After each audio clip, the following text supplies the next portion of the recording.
Baliwag. I'm Bro PJ, Peace Servant. So, nag-start ako sa Peace sa 2010 pa ata nun. Na-invite ako ni Brother Jody. Yun naman natin. Worship leader natin. So, nung first time na nag-attend ako dito, parang parang hindi ko talaga ma-feel na parang dito ako kasi may nagtataas-taas ng kamay, ganyan. Tapos, parang nawiwiduhan ako. So, madaming beses, sa pangatlong beses. So, dati tugtog lang. Parang makatugtog lang, ganon.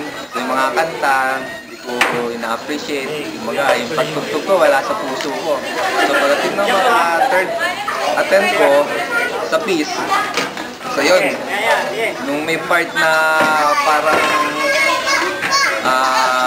ministry time, so yun, napikit ako, parang dinadamdam ko talaga yung kanta. So pag dilat ko, kala ko nasa langit na ako, sobrang puti, gano'n, tapos kinikilabutan na ako, yun, gano'n yung experience ko nun sa Peace, sa pag-worship. So simula nun, madami ng pagbabago.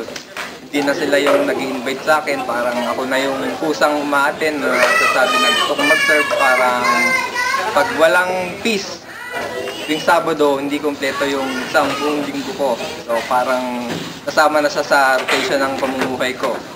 So yun, yung mga bisyo ko nabawasan, pag inom-inom, ganyan, mga negative na napapansin sa iba, nawawala na.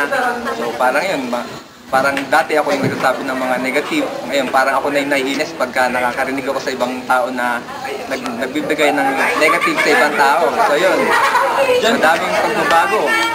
Tapos, sa Novena to God's Love, sabi magsulat daw doon para matupad yung mga dreams mo. So yun, madami ako sinulat, pati yung future wife ko.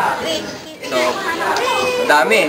Halimbawa na lang yung parehas kami makapagtapos, makagraduate, makapasa sa board exam. So yun, lahat nun nag-grant.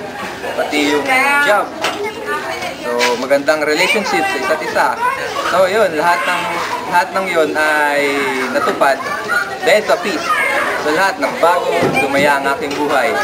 So yun.